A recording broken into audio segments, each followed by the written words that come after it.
नमस्ते इतिहास के शौकीनों।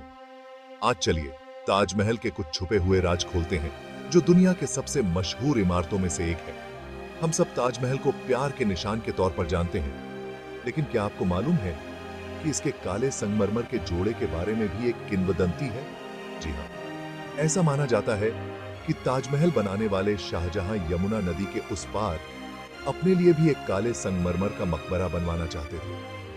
जरा सोचिए, ताज का एकदम वैसा ही प्रतिबिंब काले रंग में चमकता हुआ सामने सफेद संगमरमर की खूबसूरती को और भी निखारता।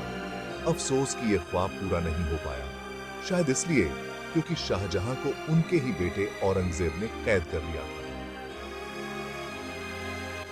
अब बात करते हैं ताजमहल के निर्माण की। ताजमहल सिर्फ मुगल स्थापत्य का नमूना नहीं है, बल्कि इसमें कई शैलियों का दिलचस्प मेल है। फारसी, इस्लामी और भारतीय कला का संगम मिलकर इस अद्भुत रचना को जन्म देता है।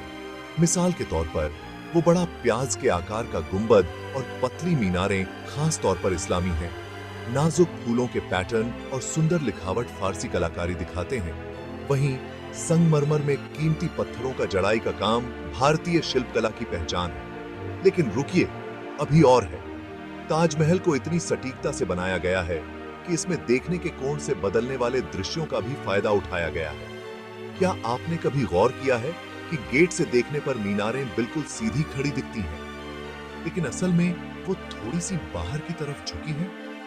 ये एक शानदार तरीका है अर्थक्वेक जैसी मुसीबत में मुख्य मकबरे को बचाने का। और फिर है वो भव्य प्रवेश द्वार। जैसे जैसे आप उसके करीब आते हैं, ताज छोटा होता हुआ लगता है। ये छोटी सी चाल आपके मन में विस्मय का भाव बनाए रखती है, चाहे आप कितनी भी बार देखें। अब चलिए मकबरे के अंदर झांकते हैं।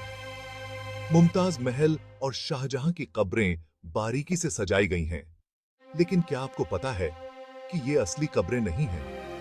असली कब्रें तो नीचे एक सादे से तहखाने में हैं, लोगों की नजरों से दूर, जैसा कि इस्लामी परंपरा में होता है।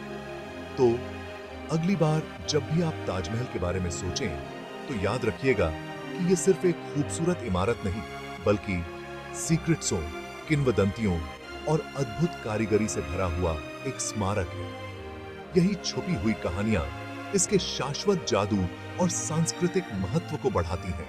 अगर आपको इतिहास की ये यात्रा अच्छी लगी, तो लाइक और सब्सक्राइब करना ना भूलिएगा, और भी दिलचस्प कहानियों के लिए।